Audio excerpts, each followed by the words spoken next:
ഉമ്മമാര് വല്ലാത്തൊരു പരിഹാരമാണ്. മഴ നനഞ്ഞുകൊണ്ട് നമ്മൾ നമ്മുടെ വീട്ടിൽ കയറി ചെല്ലുക. അവിടെ പെങ്ങളുണ്ടെങ്കിൽ പെങ്ങൾ പറയും എന്നും ഇങ്ങനെ തന്നെയാണ്, അതിനോട് എത്ര പറഞ്ഞിട്ടും കാര്യമില്ല, ഓളിങ്ങനെ പറഞ്ഞുകൊണ്ടിരിക്കും. അവിടെ ഭാര്യ ഉണ്ടെച്ചെങ്കിൽ ഓളും പറയാൻ തുടങ്ങും, പോകുമ്പോൾ തന്നെ ഞാൻ പറഞ്ഞതാണ് കോടെടുത്ത് പോയിക്കോ പറഞ്ഞാൽ അനുസരിക്കൂല എന്ന് ഓളൊക്കെ പറയും.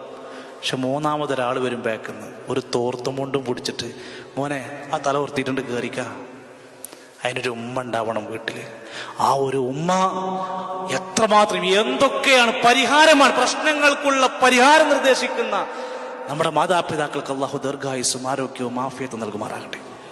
എത്ര കഷ്ടപ്പാടുകൾ നിറഞ്ഞാലും, സ്വന്തം ജീവനുകൾ നഷ്ടപ്പെട്ടാലും സ്വന്തം മക്കൾക്കൊന്നും പറ്റരുതെന്ന് ആഗ്രഹിക്കുന്നവർ. പൂക്കിപ്പറമ്പ് ബസ് അപകടമുണ്ടായി വർഷങ്ങൾ കഴിഞ്ഞു. ഇന്നും മറക്കാനാവാതെ നമ്മൾ ആ ചരിത്രം ഓർക്കുകയാണ്. ബസ്സിന്റെ ബാക്ക് സീറ്റിൽ നിന്ന് തെറിച്ചു വീണ ഒരു വാപ്പ. പക്ഷെ വാപ്പാന്റെ മനസ്സിലേക്ക് ഓടിക്കേറി, ഞാനിപ്പൊ രക്ഷപ്പെട്ടുവെങ്കിലും ചില മുറിവുകളും ചതവുകളൊക്കെ ഉണ്ടെങ്കിലും ബസ്സിന്റെ മുൻ സീറ്റിലിരിക്കുന്ന എൻ്റെ മകളും എൻ്റെ ഭാര്യയും അവിടെയുണ്ട്, അവരെ രക്ഷപ്പെടുത്തണം. കത്തുന്ന തീയിന്റെ ഇടയിലേക്ക് കയറിപ്പോകുന്നത് മനസ്സിലാക്കാൻ പറ്റും, ചിലപ്പോൾ ഇത് അപകട പ്രശ്നം ഉണ്ട് എന്നറിയാം. പക്ഷേ എൻ്റെ മകൾക്കൊരു പോറലേൽക്കരുതെന്ന് ചിന്തിക്കുന്ന വാപ്പ ആ തീയിലേക്ക് എറിഞ്ഞ് കയറി ചെന്നിട്ട് അതൊന്ന് രക്ഷപ്പെടുത്താൻ വേണ്ടി ശ്രമിച്ച് അവസാനം 30ഓളം ആളുകൾ മരണപ്പെട്ട കൂട്ടത്തിൽ ഈ വാപ്പാനെ, ഈ ഉമ്മാനെ, ഈ കുട്ടിനെയും കടത്തിയിട്ടുണ്ട്. ജീവൻ രക്ഷപ്പെട്ട ആളാണ്, പിന്നെ എന്തിനാ ആൾക്ക് കയറിപ്പോയത്? എൻ്റെ കുട്ടി രക്ഷപ്പെടണം.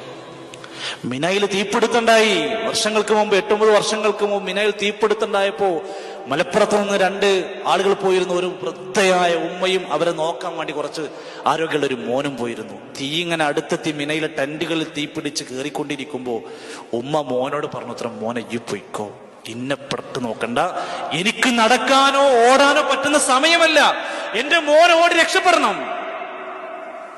പക്ഷെ മോനക്ക് പറ്റുന്നില്ല. മോനെ പറഞ്ഞു, ഉമ്മ നിങ്ങളെ നോക്കാനാണ് ഞാൻ വന്നത്, നിങ്ങളെ വിട്ടിട്ട് ഞാൻ എവിടേക്കും പോകില്ല.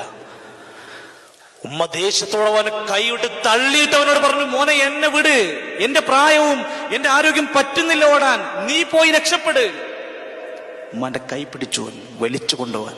ഉമ്മ കൈകൾ കടിച്ചിട്ട് പറഞ്ഞു, എന്റെ കൈ വിട്ട് നീ പോ. തള്ളി മാറ്റി അവനോട് ഓടാൻ പറയുന്നുണ്ട്. ഞാനിവിടെ കത്തിച്ചമർന്ന് ചാമ്പലായാലും എൻ്റെ കുട്ടിക്കൊരു പരിക്കേൽക്കലെന്ന് വിചാരിക്കുന്ന ഉമ്മമാരെയാണ് നമ്മളിപ്പോൾ ചീത്തറിഞ്ഞുകൊണ്ടിരിക്കുന്നത്.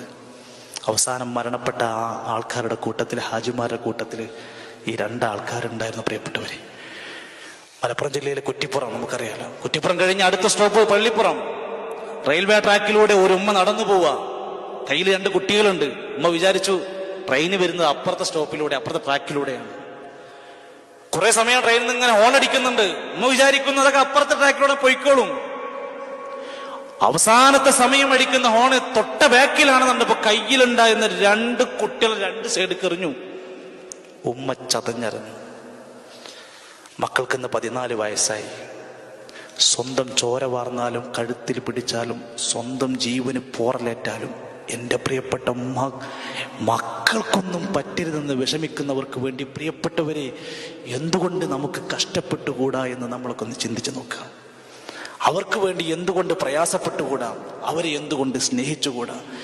ഈ ഒരു ബാധ്യതകളെ പലപ്പോഴും നമ്മുടെ മക്കൾ, വളർന്നു വരുന്ന തലമുറ, ചെറുപ്പക്കാർ വിസ്മരിച്ചു പോയതിൻ്റെ പല ദുരന്തങ്ങളും പല അപകടങ്ങളും നമ്മൾ വായിക്കുകയും കേൾക്കുകയും ഒക്കെ ചെയ്യുന്നു. പത്രങ്ങളിലും മീഡിയകളിലും കേട്ടുകൊണ്ടിരിക്കുന്ന വാർത്തകൾ ഏറെ വിഷമങ്ങൾ ഉണ്ടാക്കുന്നു.